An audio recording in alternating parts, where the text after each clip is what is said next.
gusta además que digan abogada senior. Me han dicho eso. Que tengo, pero no es... Ya, pero yo no me he atrevido a decírtelo porque tú no, vamos, al menos el concepto que tengo yo muy interiorizado de senior y junior, aquí no te va a dar de senior. Entonces he quitado el nombre de puesto abogado. Y también, a pesar de su juventud, es directora de los programas de Derecho Penal Internacional y Género y Discriminación contra Mujeres en Situación de Vulnerabilidad en la oficina de Madrid de Women's Link Worldwide. Seguro que lo he dicho mal. Es coordinadora de trabajo de crímenes internacionales de género en su organización, y esta organización trabaja estratégicamente para que la justicia y el derecho aseguren la equidad de género. Ya en el año 99, con otras organizaciones no gubernamentales encabezadas por Rigoberta Menchú, se presentó, gracias al principio de justicia universal, una querella contra 8 oficiales guatemaltecos, de los cuales estaban los nombres, por delitos de genocidio, terrorismo y tortura. También ha llevado a cabo, con otras organizaciones, el caso de San Salvador Atenco, de México, cuando 3.000 agentes policiales entraron en la ciudad para controlar una protesta social. Hubo en aquel momento más de 200 personas detenidas, entre las que se encontraba la española Cristina Valls, que sufrió torturas, agresión sexual y violaciones. Yo, Paloma, te doy la palabra, porque creo que tienes mucho que decir. Adelante. Gracias. Bueno, no sé si se... ¿Ahora? ¿Ahora? Ahora. Bueno, en primer lugar, muchas gracias. Yo la verdad que creo que para mí es un placer nunca haber escuchado a David, me alegra mucho. Daría, me encanta también, porque yo también soy muy friki de lo del Tribunal Europeo y todas estas cosas. Desde luego, Silvia, te había escuchado ya otras veces y bueno, pues otra vez más lo he hecho tan maravillosamente bien. Muchas gracias a la Fundación de Estudios e Iniciatives Sociolaborales y a Comisión Federal del País Valencià por hacer este tipo de jornadas, porque yo creo que, ya lo ha dicho David muchas veces, que me han dado ganas a mí de seguir a la calle después de esto. Yo creo que van haciendo este tipo de reformas una tras otra, nos van quitando derechos y no podemos dejar que se salgan con la suya, ¿no? Hay que seguir todo el rato recordando que lo que están haciendo es eso mismo, quitarnos los derechos, cuando lo que tiene que es garantizarnos el acceso a los mismos. Y por eso me parece también muy importante que este tipo de jornadas se sigan realizando, que no creamos que venga, pues ya está reforma de la justicia universal, bueno, y que caigan en el olvido, ¿no? No podemos permitir que esto caiga en el olvido, ¿no? Yo hoy voy a hablar de un tema más muy relacionado con lo que han comentado ya los compañeros y las compañeras, porque estamos hablando de lo mismo, estamos hablando de estados que tienen obligaciones, y yo me voy a centrar más en todo lo que es violencia sexual y violencia de género en conflictos, porque la organización, que ha funcionado muy bien, lo que yo ya tampoco el Worldwide tampoco me termina saliendo bien. Nosotros lo que hacemos es que trabajamos ante tribunales, no hacemos ningún tipo de lobby político o ante legislativo, trabajamos ante tribunales con el claro objetivo de que la justicia se imparta en situación de igualdad. Sí, eso parece muy sencillo, pero es muy complicado, pero bueno. Y por eso nos centramos mucho en lo que ha sido, que trabajamos temas de trato, trabajamos discriminación múltiple o interseccional, como queramos llamarlo, pero también el trabajo en justicia universal, del que terminaré hablando, ha estado muy relacionado con situaciones en conflicto armado. Bueno, yo creo que esto ya se ha dicho. ¿Qué obligaciones tienen los estados? Que son Bius Goyens de derecho consuetudinario desde hace ya los años de los años, ¿no? Tienen que prevenir, tienen que investigar, tienen que juzgar y cuando se prueba que se ha cometido un delito, tienen que condenar. Yo creo que esto tenemos que seguir repitiéndolo hasta la saciedad, porque desafortunadamente la impartición de justicia discrimina y se imparte justicia para unas personas y no se imparte para otras y eso es discriminatorio, ¿no? Entonces vamos a tener que seguir insistiendo a los estados. Yo ya he dicho a José Elías, cuando un estado... ¿No tengo más? ¿Ahora? Ahora. Y yo he dicho José Elías esta mañana, cuando un estado no va ni a investigar, ni a juzgar, ni a sancionar, tiene la obligación de extraditar. O sea, no lo hemos dicho, no se lo estoy diciendo yo aquí, no lo hemos dicho nosotras, es que es una obligación de los estados, ¿no? Y tenemos nosotros el deber de estar repitiéndoselo continuamente. ¿Por qué nosotros hablamos de todo lo que es el enfoque de género, la justicia? El género es una categoría de análisis. Yo creo que hay mucha confusión en ocasiones. Yo he tenido la oportunidad de hacer entrenamientos fiscales en algunos países. Sí, parece que no se oye muy bien. Es que me voy a tener Chúfalo. Hola. Es que me da que me lo voy a terminar comiendo. Está apagado. ¿Se me escucha ahora? Bueno, es que me da una cosita que... Es que no se puede hablar. Este se escucha bien. No. Tampoco. Es problema de... Bueno, vamos a esperar.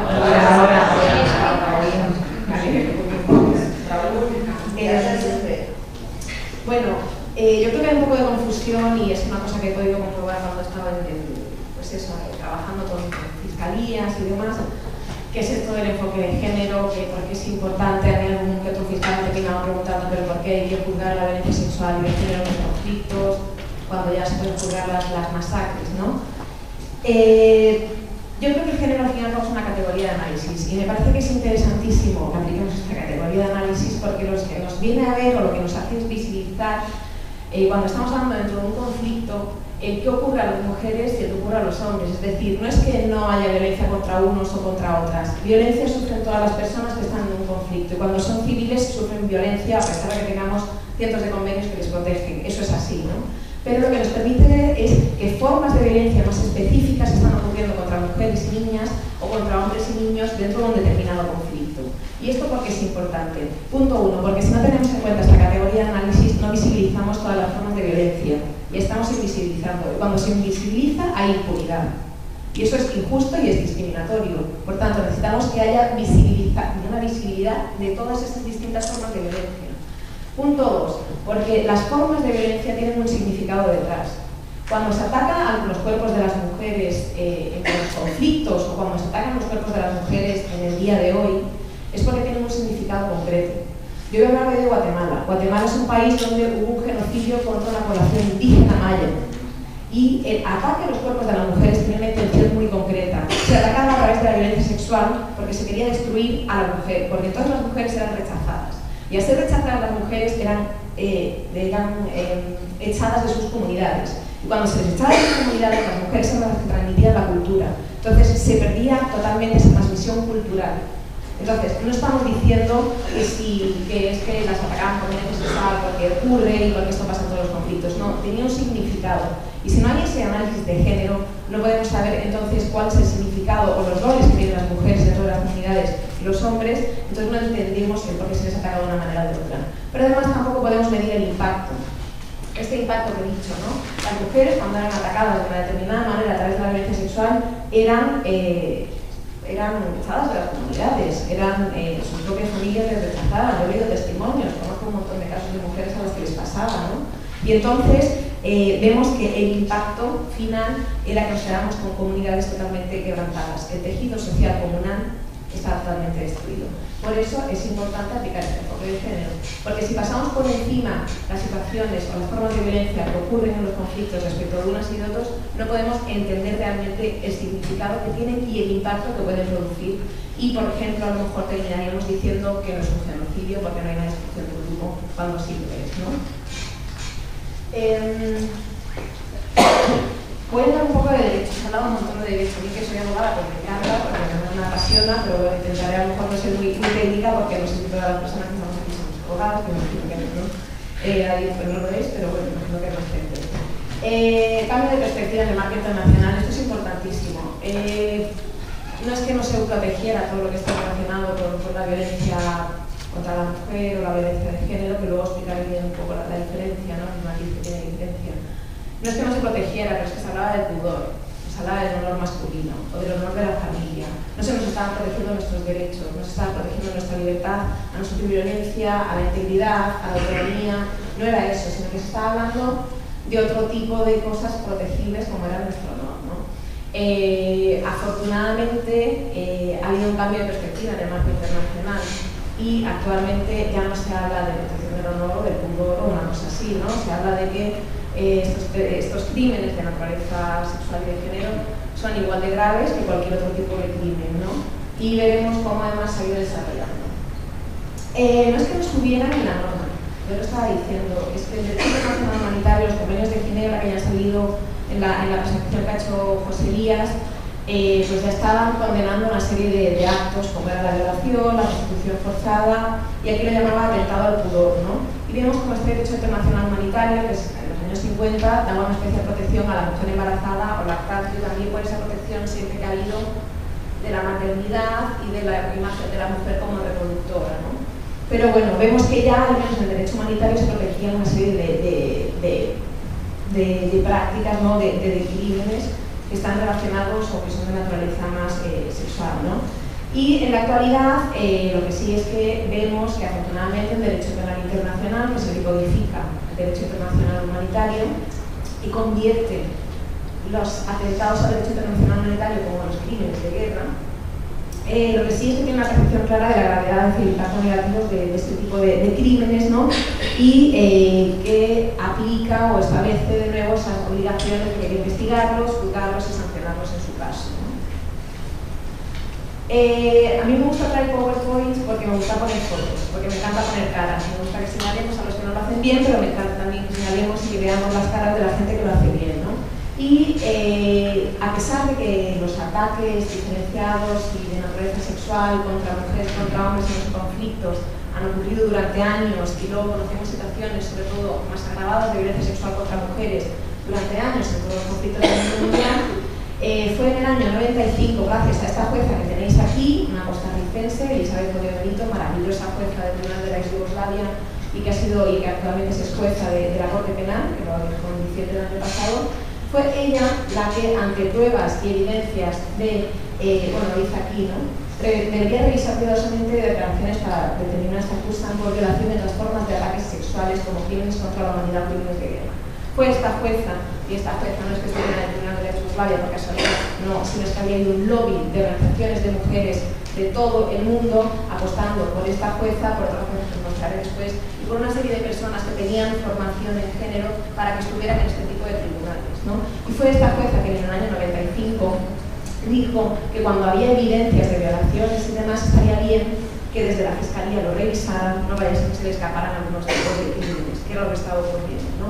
Y este es Richard Goldstone, el de arriba, que es el fiscal que finalmente terminó imputando por cargos relacionados con violencia sexual en el Tribunal de la ex Yugoslavia. Y tenemos, he traído definiciones, es que me parece súper interesante, porque claro, la primera definición de violencia sexual y de violación, ¿no? Ya había una diferenciación. Yo creo que normalmente nos suena que nos viene únicamente la palabra violación a la cabeza cuando estamos hablando de conflicto. Tenemos las experiencias del Congo, de Ruanda, de la Yugoslavia, de cualquier conflicto actual, de Kenia, que son los altercados que hubo tras las elecciones. Siempre hay violencia sexual masiva. Y yo creo que no suena mucho la palabra únicamente de violación, pero hay muchas formas de violencia sexual que se han invisibilizado, pero que afortunadamente se están consiguiendo visibilizar, ¿no? Porque además en sí mismo constituyen una vulneración a la dignidad, a la integridad y a la persona. Entonces, en esta sentencia, caso Kayesu, que hay 3 o 4 sentencias que son como las más importantes en el marco internacional que desarrollaron todos estos crímenes, pues dada la primera definición de lo que es violación y la primera definición de lo que es violencia sexual, ¿no? Y es interesante que violencia sexual habla de cualquier acto de naturaleza sexual cometido en una persona en circunstancias coercitivas que no conllevan ni penetración ni contacto físico. Esto es interesante porque lo que nos hace es ver, yo siempre pongo este ejemplo cuando hago entrenamientos, las amenazas sexuales o la desnudez forzada también son violencia sexual, ahí no hay ningún contacto físico. Y ese tipo de actos, de amenazas sexuales o de desnudez forzada, no son solo contra mujeres. Es una práctica totalmente consolidada en la mayoría de, no sé, Argentina, lo primero que hacían era que les desnudaban de manera forzada. Ecuador, desnudez forzada. Guatemala, si no les asesinaban antes, desnudez forzada antes de la tortura. Es decir, son prácticas sistemáticas. Son formas de violencia sexual que ocurrían de la misma manera contra hombres y contra mujeres, ¿no? Por eso me parece muy interesante que esta definición lo que hacía era un poco abrir ese espectro, que dejáramos únicamente de pensar en la violación, tal y como la conocemos en nuestros códigos penales, y que entendiéramos que los ataques a la dignidad de la persona a través de la violencia sexual son mucho más amplios, ¿no? Y luego daba la definición de violación, una invasión física bajo circunstancias coactivas. Luego, en este primer caso también se condenó la violación como genocidio y como crimen de lesa humanidad. A mí me gusta mucho esta sentencia porque nos dice que la violación y la violencia sexual constituyen genocidio en la misma medida que cualquier otro acto.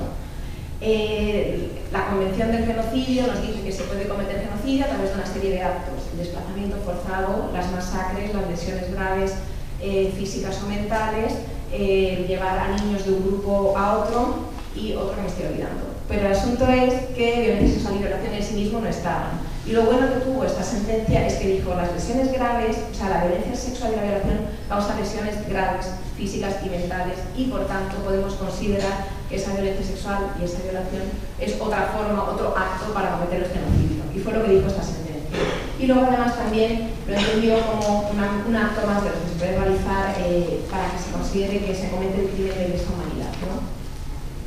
Y luego tenemos aquí otra foto. Esta es la jueza Nali Pillay, esta es la jueza que llevó el caso de Nkurunziza en el tribunal de Ruanda y que fue la primera vez también que se condenaba la violación como crimen de guerra.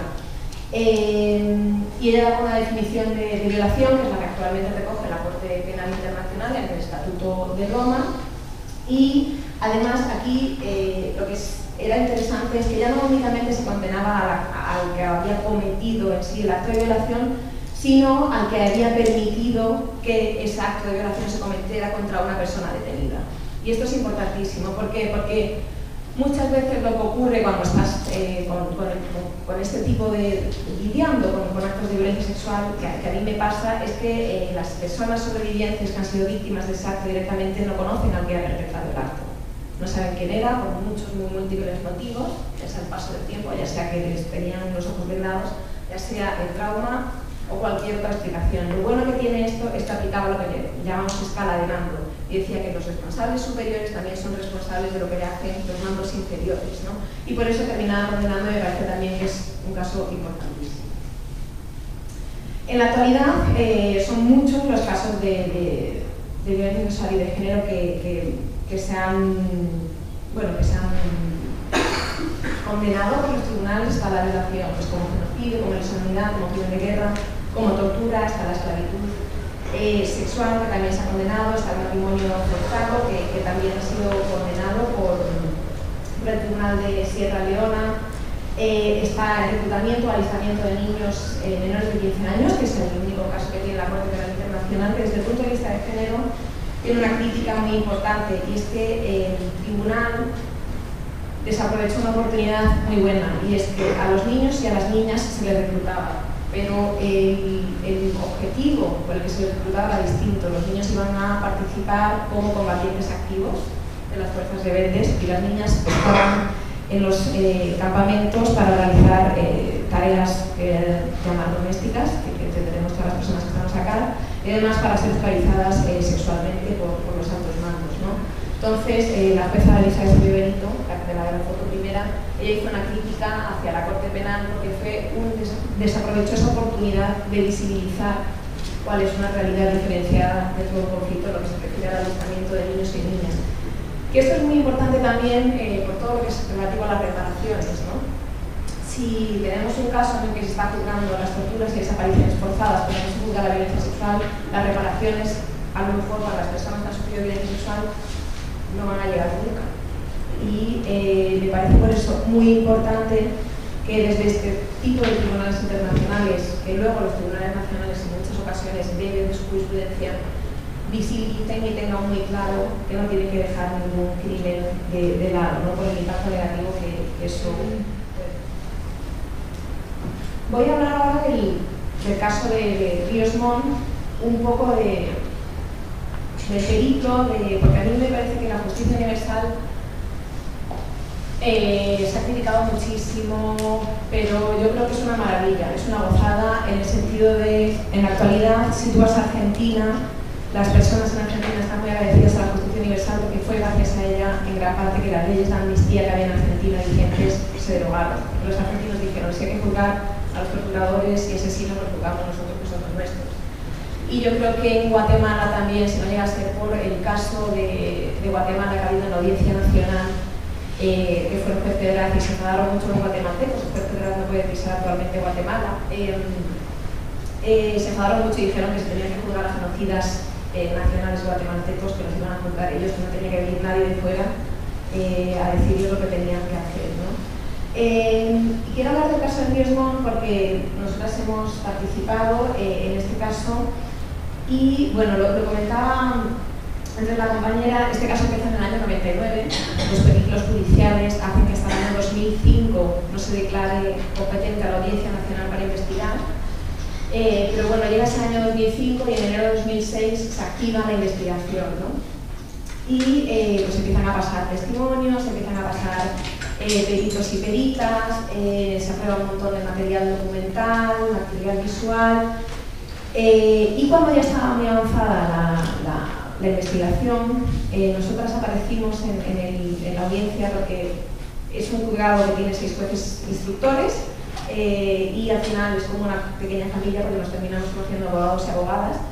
Y nosotras en el 2008 llevamos el caso de Cristina Valls. Me ha gustado mucho que lo saques, fue el primer caso en el que yo trabajé cuando entré en Women's. Que Cristina Valls es nacional española.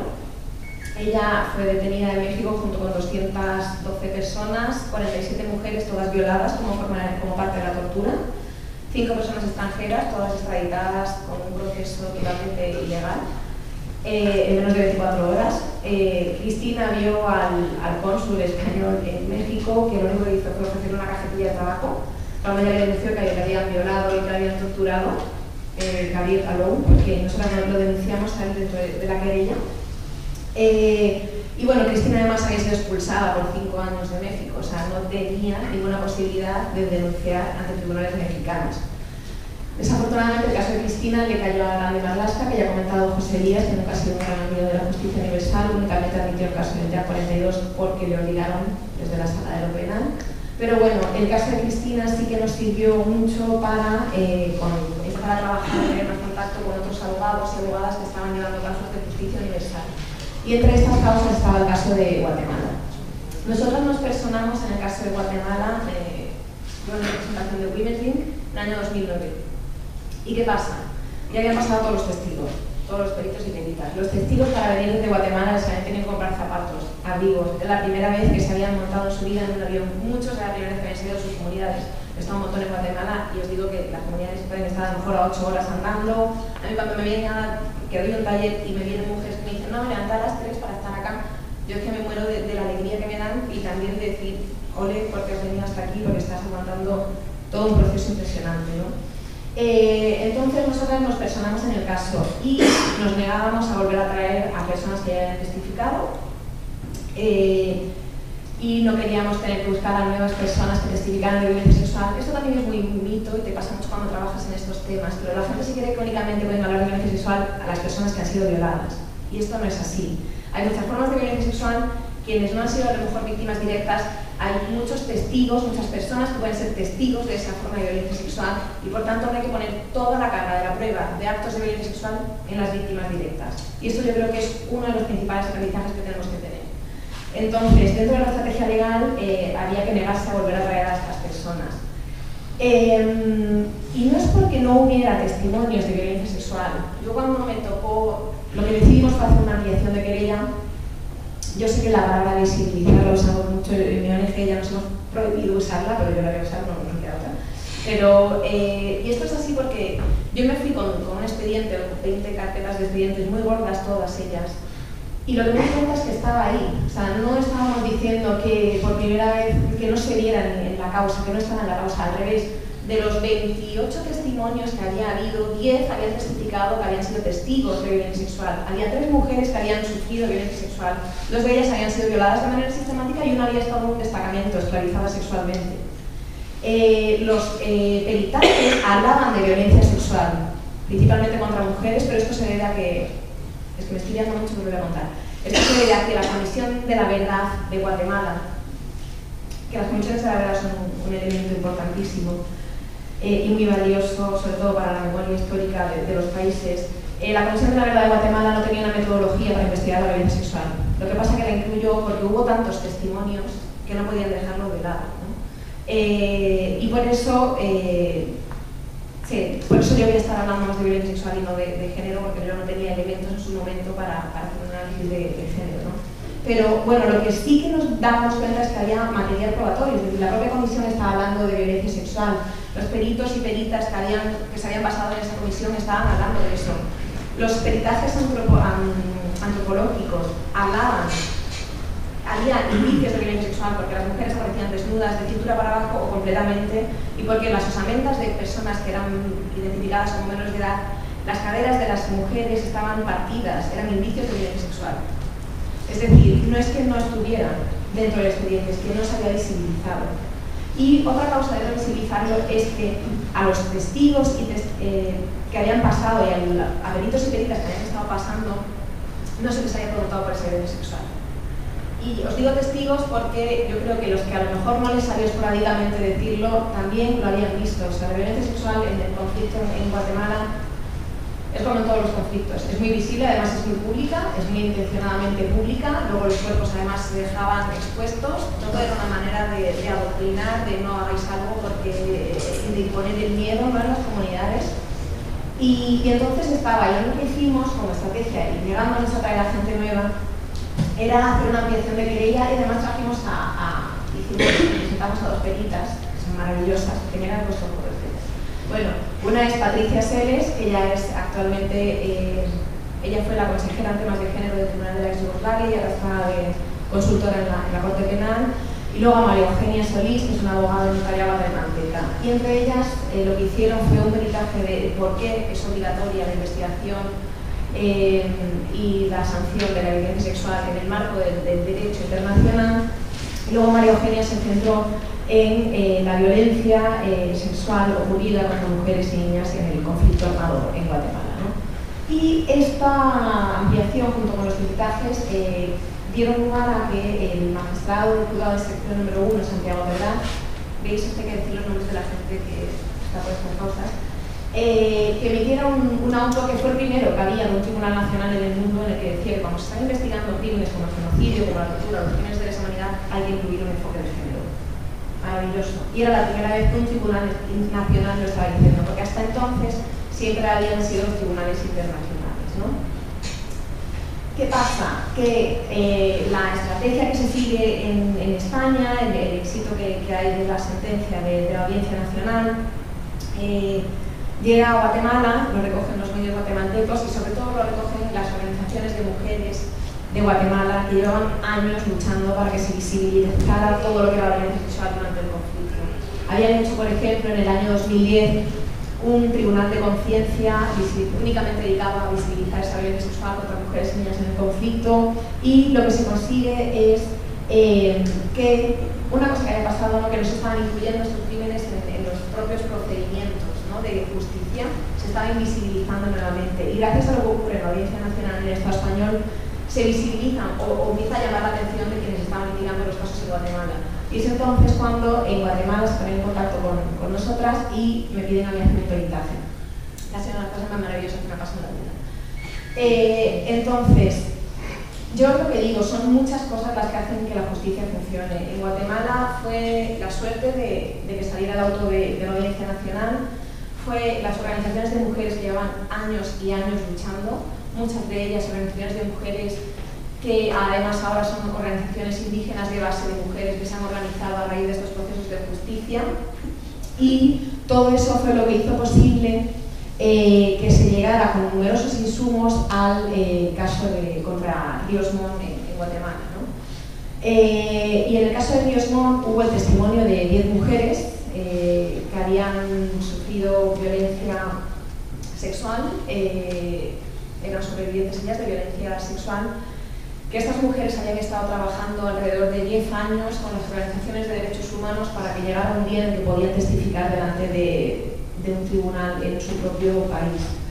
Y estas mujeres fueron 10 las que eligieron testificar, pero era una preciosidad porque la sala, antes de que ellas entraran a testificar, hubo una manifestación masiva de organizaciones de mujeres y derechos humanos en Guatemala para apoyarlas, y además la sala estaba repleta de personas en ese día que mostraban su apoyo, ¿no? Yo creo que en un país en el que tienen unas... me parece muy importante toda esta visibilización que hubo esta violencia sexual, porque Guatemala tiene actualmente uno de los índices más altos de femicidio o feminicidio, como lo queramos llamar, de América bueno, del mundo, y en América Central, más por ejemplo que México, lo escuchamos mucho, pues El Salvador, Honduras y Guatemala están en este top 3 desafortunadamente de esto, ¿no? Y yo creo que en gran parte también porque, claro, si tú estás todo el rato masacrando a mujeres de las maneras, a través de las mutilaciones que se te ocurran, que pasaban en el conflicto y pasan en la actualidad, y lo sigues dejando en la impunidad, cuando Guatemala tenía un 97% de impunidad hasta hace unos años que entró Claudia Paz, que es la exfiscal general del Estado, si estás dando ese mensaje de tú viola y mata porque no te va a pasar nada, pues lógicamente lo que genera esa impunidad es que haya esas atrocidades en la actualidad, ¿no? Y yo creo que esto también tiene mucho que ver con el conflicto armado. Las actuales atrocidades que ocurren contra los cuerpos de las mujeres ocurrían durante el conflicto armado. No es que las mutilaciones de ahora sean peores que las del conflicto, son exactamente igual. Y no es que ahora haya un entendimiento del cuerpo de la mujer como algo que no vale, como algo cosificado, no, eso ya existía. Lo que pasa es que se toleraba durante el conflicto porque no hubo justicia y se toleraba en la actualidad. Por eso me parece tan importante y me encanta hablar de estas 10 mujeres que además representan a muchísimas mujeres que llevan años luchando porque haya justicia en Guatemala y involucradas en las causas, participando en talleres con una participación muy activa, pero además sobre todo conformando ellas mismas organizaciones de bases que salen en sus comunidades, que son a lo mejor comunidades de 10 casas, que tenéis que verlas porque a raíz del conflicto no han vuelto a ver comunidades como estaban antes estaban todas las casas juntas, ahora cada una está en una montaña, hay 5 casas cada una en una montaña porque a raíz del conflicto se totalmente destruyeron las maneras de conformarse esas comunidades, ¿no? Pero me parece importantísimo porque ha sido también gracias al proceso de justicia allí que se ha conseguido que ellas hoy estén empoderadas y luchen, ¿no? Y que ese día estuvieran dando su testimonio en su nombre y en el nombre de muchísimas otras mujeres. Finalmente, los testimonios de ellas, el peritaje de género, que lo único que hacía era respaldar sus testimonios, y al fin y al cabo también dar al tribunal en Guatemala, porque claro, era la primera vez que estaban juzgando un genocidio en Guatemala, el tribunal no tenía ninguna sentencia a la que acogerse para decir, pues yo me baso en esta sentencia para decir que ha ocurrido esto, ¿no? Pues el peritaje de género básicamente lo que intentaba era avalar que eso ya existía, al menos en el marco internacional, y cómo se podía aplicar en Guatemala, ¿no? Fue que se consiguió la condena por violencia sexual, además no solo violación, violencia sexual, con lo cual el tribunal de Guatemala tuvo esa capacidad de entender esa violencia sexual como algo más allá de la violación, como lesiones graves que constituyen genocidio y también como medidas para impedir la reproducción del grupo que constituyen genocidio, y además vio la violación como tortura como crimen de guerra. En la primera sentencia que había en Guatemala por genocidio, la primera en toda América Latina y la primera en el mundo contra un jefe de Estado, contra un ex jefe de Estado por el crimen de genocidio, que se incluyan los crímenes de género, ha sido algo maravilloso. Yo a día de hoy creo que ha sido un hecho único. ¿Y por qué? Porque además esto nos demuestra una cosa muy importante, es que tenemos que hacer que los estados nacionales no solamente se miren a los cortes internacionales, no, hay que hacer que los estados nacionales que han firmado esos tratados y que están obligados y vinculados por esos tratados que han firmado, impartan justicia. Está muy bien que tengamos instancias internacionales que apoyen y que hagan el trabajo, pero tenemos que seguir obligando a nuestros estados que estamos viviendo que no permitan que haya este tipo de situaciones de impunidad. Creo que es la última slide. Y ahora voy a poner un vídeo que explica esta estrategia, que explica un poquito, porque claro, a nosotras cuando nos hablan de justicia universal y la gente, hay gente que es muy de la justicia, a mí me ha pasado estar en seminarios y que digan la justicia universal, eso no existe, eso no sirve para nada. Pues a mí me gusta mucho este vídeo porque yo creo que es un poco mostrar lo contrario, y es que la justicia universal sí que sirve, ¿no? para conseguir justicia. Y a ver si funciona el vídeo.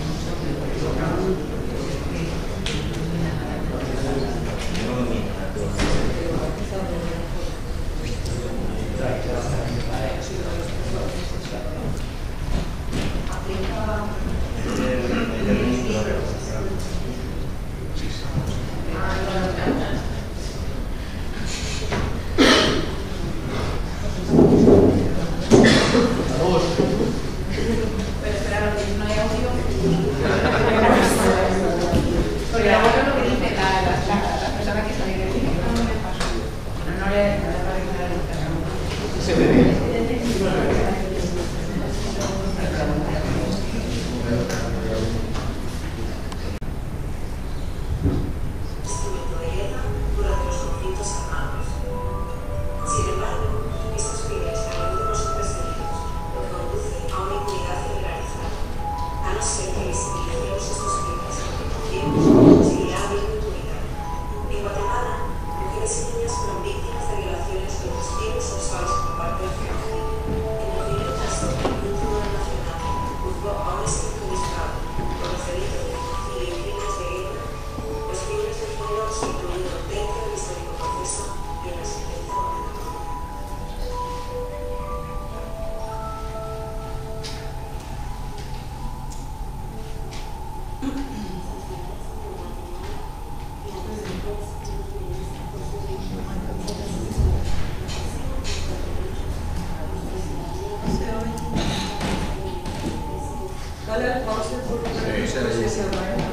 Mejor que... no se anuló la sentencia, que ha sido una cosa que desde los poderes estaban intentando que ese cuarto poder, como es la prensa, tomara como válido, y lo consiguieron porque salieron diciendo que habían anulado la sentencia, y no era así. Ocurrió una cosa que nunca había ocurrido antes en Guatemala, y es que un alto tribunal, la Corte Constitucional, anuló 10 días de todo el juicio. Entonces, lo que ocurrió es que dejaron una situación es que no sé ni cómo llamarlo, de que no se sabe qué pasa con la sentencia. Es decir, la sentencia no está anulada, pero Dios no está condenado, pero sí que está en arresto domiciliario. Y Rodríguez Sánchez, que era el otro que se juzgó con Ríos Montt, que había quedado en libertad, ha vuelto a estar en arresto domiciliario. Entonces, ¿qué está ocurriendo? Que por salvar, yo creo que nadie en la vida se pensó que iban a llegar a condenar a Ríos Montt, que cuando se dieron cuenta los propios tribunales guatemaltecos dijeron que hay que arreglarlo, y que lo que han hecho es arreglarlo de una manera que en la actualidad no se sabe qué está ocurriendo con esa sentencia, porque nunca ha pasado nada igual en Guatemala. No se sabe qué va a ocurrir. Supone que es cosa juzgada, supone que las cosas juzgadas, entonces no se puede de repente una cosa juzgada anular 10 días de un tribunal y entonces qué pasa con la sentencia. Pero como os digo, no hay precedentes en Guatemala, no se sabe lo que va a pasar. Lógicamente está recurrida esa sentencia que anulaba esa parte del juicio. Luego hay un caso de los compañeros del Centro para la Acción Legal de Derechos Humanos de Guatemala, que ha sido y para la Asociación para la Justicia y la Reconciliación, que es una asociación de sobrevivientes exclusivamente, que fueron los querellantes contra Ríos Montt, han acudido a la Comisión Interamericana de Derechos Humanos para denunciar la falta de tutela judicial efectiva, con otras palabras, ¿no? Pero para denunciarla en este caso, ¿no? Y a mí, muy brevemente, a los 10 días anulan esa parte del proceso, con lo cual la sentencia no se sabe lo que ocurre. Además, consiguen quitar a Claudia Paz y Paz. Claudia Paz y Paz ha sido la fiscal general de Guatemala, que ha conseguido que ese 97% de impunidad se quedara en un 70% cuando ya se irá en 4 años, que parece una barbaridad, un logro increíble. Y esa mujer que tenía un background muy importante en derechos humanos ha sido realmente quien ha apoyado muchísimo desde la Fiscalía para que todas estas causas se conocieran, y Claudia Paz y Paz le sacó la Corte Constitucional de su cargo antes. A través de la sentencia también, este caso lo que ha hecho es que el sistema de justicia de Guatemala se lleve sentencias innovadoras hasta el momento, y también le sacaron antes de su cargo. Y además la jueza Yasmín Barrios, el tribunal estaba compuesto por 3 personas, Patricia Bustamante, Yasmín Barrios, la presidenta del tribunal, y Pablo Chitimul, los 3 que formaban el tribunal que condenó a Ríos Montt. La jueza además fue sancionada a 1 año de inhabilitación y una multa por lo que nosotros llamamos el Colegio de Abogados y Abogadas de Guatemala. Entonces, era una condena que, de acuerdo con los estatutos de ese propio colegio, no se puede hacer porque no pueden sancionar a una jueza, pero aún así se aceptó en Guatemala. Entonces, lo que les vengo a decir es que básicamente lo que está ocurriendo en Guatemala es que se han dado cuenta de que han condenado por genocidio al que fue el expresidente, y que se han dado cuenta de que eso no puede ocurrirles. Entonces, los poderes del Estado y las oligarquías de Guatemala, que son las mismas que había cuando hubo el conflicto, están haciendo todo lo posible para tumbar los procesos allí, pero afortunadamente desde las organizaciones de derechos siguen luchando, y yo creo que es muy importante, y por eso quería acabar con esto, que desde aquí también apoyemos, que jornadas como estas apoyen, y que cuando tengamos movimientos de personas que están luchando en Guatemala o en el mundo entero o aquí mismo, que no nos falte tiempo para que tengamos un llamamiento, ¿no? Pero yo creo que desde la sociedad civil podemos, somos mucha gente, somos muchas más que las que están en el poder tomando decisiones, y creo que sí que podemos conseguirlo. Y no sé, casos como el de Guatemala, pues me parece que son un ejemplo de que se puede llegar a cambiar las cosas, y nada más. Creo que es posible escucharlo. ¿Sí?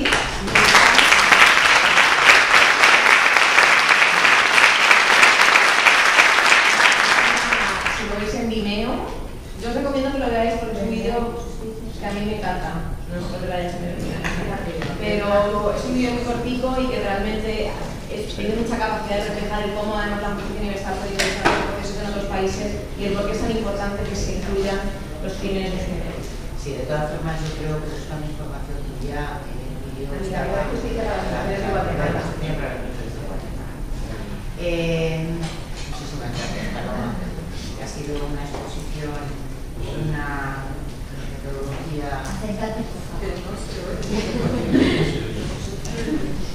estaba dando las gracias a la compañera. Estaba diciendo que ha sido una exposición como buena feminista, con una metodología introduciendo la variable de género, lo cual ha estado muy bien. Y has terminado además con una frase como muy impactante, y es: en Guatemala se están dando cuenta de que están procesando a Ríos Montt, que ha sido presidente, pues que vaya poniendo el ejemplo, a ver qué pasa. De todas formas, nos queda un ratito para, si alguien quiere hacer alguna pregunta o matizar algo. Katy y tu compañera habéis levantado la mano. ¿Alguien más? Pedro, eres el último, Pedro? Vale, pues cuando queráis, Katy. Yo soy Sánchez, trabajo en la Fundación Pau Solidaritat del País Valencià. Soy técnica y también trabajo bastantes años con Guatemala.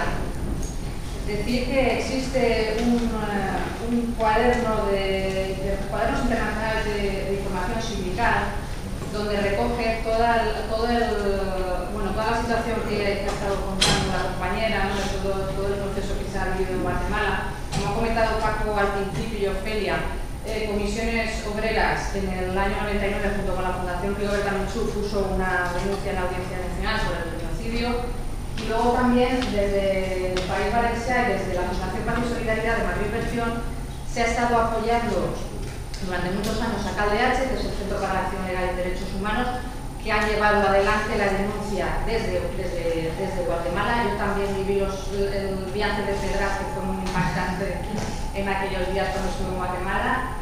Y bueno, como pedías que cómo podíamos participar en todo este proceso, y a mí es que también especialmente Guatemala me toca mucho el corazón, estamos en ello con los pocos medios que tenemos ya en los últimos años, pero no queremos dejarlo. Y también quería que pues, el resto del sindicato, que a veces nos falta información entre unos departamentos y otros, pues que supierais que también estamos trabajando en estos temas desde hace muchos años. Vale, y agradecer a todos los ponentes. La verdad es que está siendo una mañana pero súper interesante y súper feliz. Gracias. Bueno, Pau y Solidaridad es otra fundación de comisiones obreras del País Valencià, y precisamente es una fundación dirigida hacia la cooperación internacional. Sí, nosotros justo hace un poquito, es que claro, el 10 de mayo era cuando se hacía un año de la sentencia, y estuvimos haciendo un evento en Madrid también con Solidaridad. Fue un evento precioso que también están los vídeos en YouTube. Yo os animo también a verlos si lo veis, el acto de conmemoración, pero no me encantan tanto los vídeos. La compañera de la que no sé el nombre. Soy Ana Upi del Centro de Medios Independientes de Guatemala, y quería que no tengo muy claro qué es lo que pasa con todo el procedimiento judicial aquí y luego cómo se desarrolla. No sé si son paralelos, que de aquí está detenido y se inicia desde ahí en el 2011 o 2010, cómo se ha dado esa, o si son tres cosas que funcionan paralelamente a la vez. Y luego también si podrías hacer algún comentario de lo que está pasando ahora con Secusa. Ay, qué bueno, sí. Que se suba, pues. Ahí, sí, bueno. El proceso se empieza acá en el 99, en la Audiencia Nacional, en el Estado español.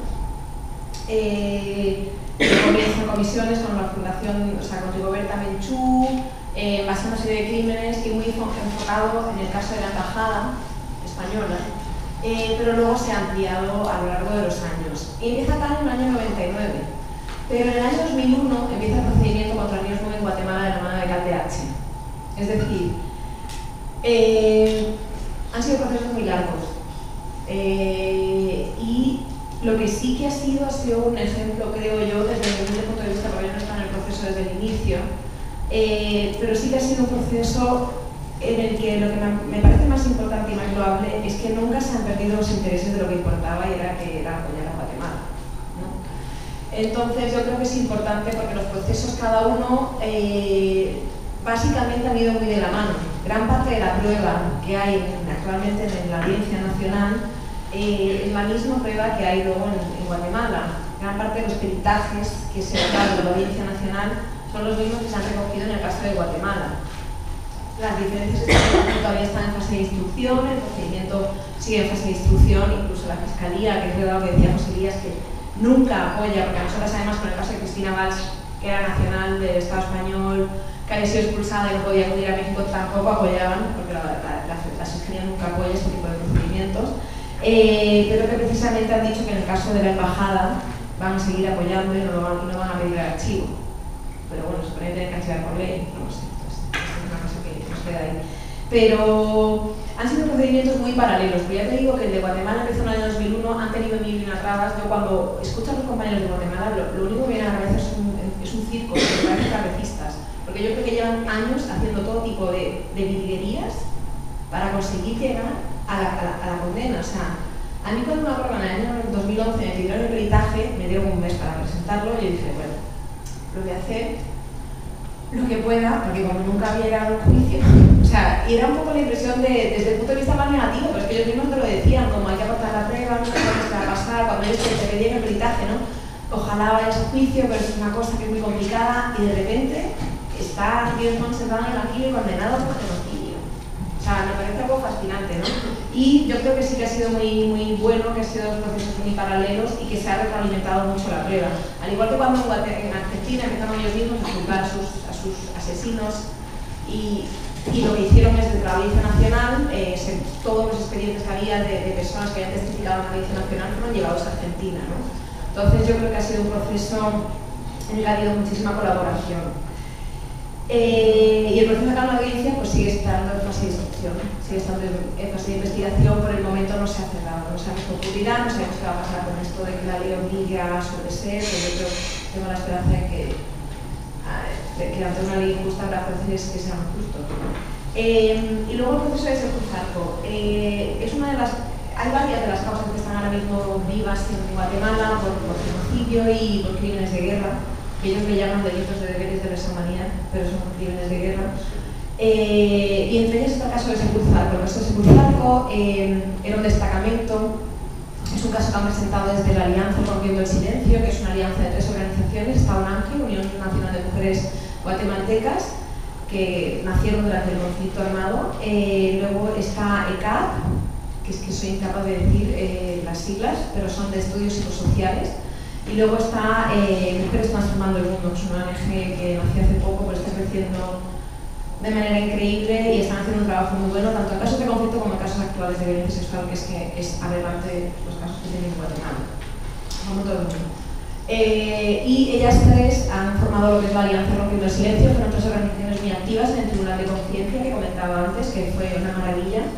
Y presentaron este caso por genocidio y por crímenes de guerra, el caso de Secuzarco. Y era el caso de un destacamento en el que las mujeres eran esclavizadas sexualmente. A ver, en Guatemala hubo destacamentos donde, según los planes de combate, en un anexo, te decía que los soldados podían ir a estos destacamentos cada X tiempo para comer bien, que se le lavara la ropa y tener contacto con el sexo opuesto.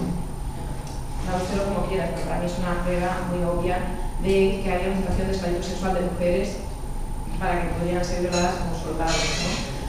Y en el caso de Secuzarco es un caso en el que hay 15 víctimas, personas sobrevivientes, que están denunciando por estos crímenes por esclavitud doméstica y sexual en un destacamento. Eran una serie de destacamentos que cada uno, pues en uno podía comer, en otro tal, en otro cual. En Secuzarco era donde estaban esclavizadas para tareas domésticas y además violencia sexual, ¿no? Y me da mucha alegría que precisamente estos días en que aquí estamos, que además de encontrar con las compañeras allí, yo tengo un peritaje también de violencia sexual en el caso de Secur, entonces estoy muy en contacto con las compañeras de Guatemala.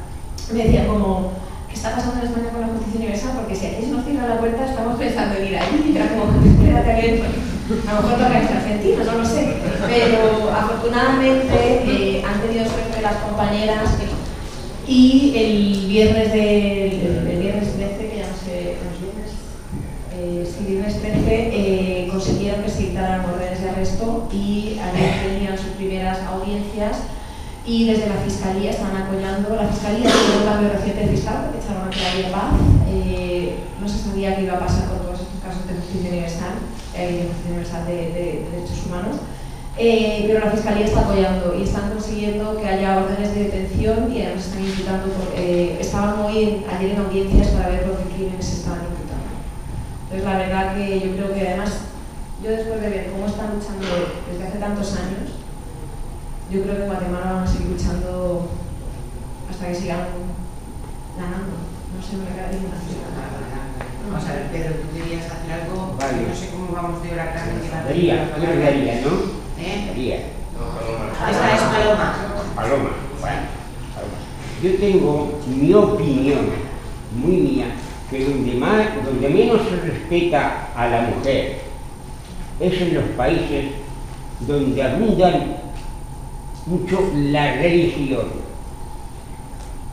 Hace pocos días vimos que las dos hijas de un rey de Arabia Saudita no les permitía ni el padre, que era el rey, de que tuvieran el carnet de conducir, pero ellas parece que se han espabilado y conducían. No hace muchos días también vimos en televisión española que una musulmana estaba bañándose con ropa en una ¿cómo se llama eso? Una pública. Una piscina. No queda bien, ¿no? Vestida. Me parece que es una aberración. En los países musulmanes y en los países, por ejemplo, los países judíos, hay partidos que tienen a las mujeres como esclavas. Entonces, es donde menos se respeta la libertad de la mujer. ¿Por qué un hombre, el marido de una mujer de estas, puede bañarse, puede hacer lo que quiera y la mujer? Hemos visto también a Afganistán, la mujer disfruta. ¿Qué seres humanos? Es preferible ir respetando a los compañeros que quedan una hora, ¿vale? Vale. Breve, después ya os contesto a los dos y se cierra. Es que por lo que estaba diciendo de la lucha que llevan las mujeres, precisamente esta semana pasada han estado en una gira de una mujer, Micaela Antonio, y un hombre también, Alfredo, y que precisamente es la lucha que llevan en varillas las mujeres, entonces que han hecho lo de que se llaman mujeres en resistencia. Entonces, bueno, pues ellas lo que está haciendo esta nacional, que es española, entonces ellas tienen unos turnos de 24 horas, de 6 de la mañana a 7 del día siguiente, precisamente para estar en guardia, para que no entre la empresa, porque ellos están en la defensa de los recursos naturales. Entonces, bueno, pues es porque son las mujeres en todos los aspectos y que realmente es una violencia que están también, las primeras que están sufriendo esa violencia son las mujeres. Sí, me encantan que ya me dedica a hablar. Sí, pero mucho más y poquito, ¿vale? Es que a mí el tema se me fascina también. Ya, lo que pasa es que ellas me meten a mí en un dilema y después soy yo la que tengo que contar. Bueno, pues yo creo que en cuanto a la religión, yo es que creo que lo que es la discriminación y la violencia contra las mujeres en el mundo, me temo que es una pandemia con independencia del país que estamos hablando o de la religión que impere en cada uno de los países. Aquí te quiero dar una respuesta que a lo mejor es desde bueno, que es el nombre de mi organización, pero claro, yo creo que lo importante es que las religiones respeten el resto de derechos humanos. Hay mucha crítica a la gente que cuestiona lo que está ocurriendo en países islámicos porque también critican que la construcción de los derechos humanos viene desde los países occidentales. Entonces, para mí ante esta situación lo que yo sí que veo es que en las sociedades desafortunadamente discriminan a las mujeres con independencia del tipo de religión. Que la violencia contra las mujeres la vemos en el día a día con independencia de la religión que impere más o menos en un determinado país. Y que lo importante siempre es el respeto al derecho a la libertad religiosa, pero siempre tiene que además respetarse los demás derechos humanos que tenemos las personas, ¿no? Y que tenemos las mujeres. Yo creo además, y además cuando estaba hablando David, no paraba de pensar que este viernes van a sacar del cajón la ley que va a modificar la ley de interrupción voluntaria del embarazo, la ley del aborto, ¿no? No creo que haya que ser más críticos con unas religiones que con otras, porque yo creo que todas nos están discriminando. Lo que creo que hay que hacer es reivindicar que esas religiones no pueden discriminar los derechos de las mujeres, ¿no? Y que tenemos que seguir luchando por ellos, porque desafortunadamente nos están intentando quitar, por independencia de cuál sea la religión que abandera esta esa lucha por quitar los derechos de las mujeres, ¿no? Pero yo ahí sí que entiendo que la construcción del discurso de derechos humanos ha sido mucho desde países occidentales, eso sí que lo creo, y que por tanto hay que tener como... Yo sí que soy muy respetuosa y además lo que no me cabe ninguna duda es que desafortunadamente esta discriminación que tenemos la tenemos en el mundo entero. Ojalá fuera de otra manera. Y luego, un segundo ya, lo de varillas, me parece importantísimo. Yo creo que estuve la semana pasada en un evento que era violencia sexual en conflicto, y lo que me pareció muy básico que no se trató es que entendemos por conflicto. Que están hablando todo el rato de conflicto según la definición de los convenios de Ginebra, pero ¿qué va a pasar con todas las situaciones de conflicto que tenemos ahora que no son en contextos de guerra? ¿Qué está pasando con todo el tema de las transnacionales? ¿Qué está ocurriendo con todo lo que estamos esquilmando de recursos a todos los países que están acabando en conflictos? Porque Varillas es un ejemplo, pero es que en Guatemala yo cada día, que los sigo por el Facebook a las compañeras cada día, o sea, son conflictos a diario. ¿Qué está pasando? Porque yo creo que esos son los nuevos escenarios en los que nos va a tocar lidiar. Es pedir responsabilidades a las transnacionales que están llegando a los países, que los países están permitiendo que se instalen, pero además estas transnacionales están permitiendo que haya toda una violación de derechos humanos tremenda, ¿no? Y yo creo que ahí es importantísimo que exista resistencia como la que están teniendo las mujeres en Varillas, que además ellas son las que están encabezando nuestros movimientos, pero además, por ejemplo, hay casos en Canadá hay un caso contra una multinacional, que no me acuerdo del nombre, pero también por violencia sexual, y es una querella encabezada por mujeres. No sé si es una extractora de algo, y precisamente también son mujeres las que están iniciando otros esos movimientos de justicia y denunciando a esta transnacional en Canadá, que es una transnacional canadiense, reivindicando justicia por las violaciones de derechos humanos que han sufrido, ¿no? Yo creo que desde luego otra cosa no, pero ya no nos cabe duda de que las organizaciones de base de mujeres están organizadísimas, y me parece súper importante el ejemplo que Varillas puede estar dando en Guatemala y en América Latina, porque yo creo que son los próximos escenarios donde nos vamos a encontrar como frentes de lucha que ya no nos encontramos, vaya, pero que vamos a tener que poner mucho énfasis en eso. Muchísimas gracias, Paloma, por tu testimonio, de verdad. Y ahora, compañeros y compañeras, si os parece, nos reponemos un poco.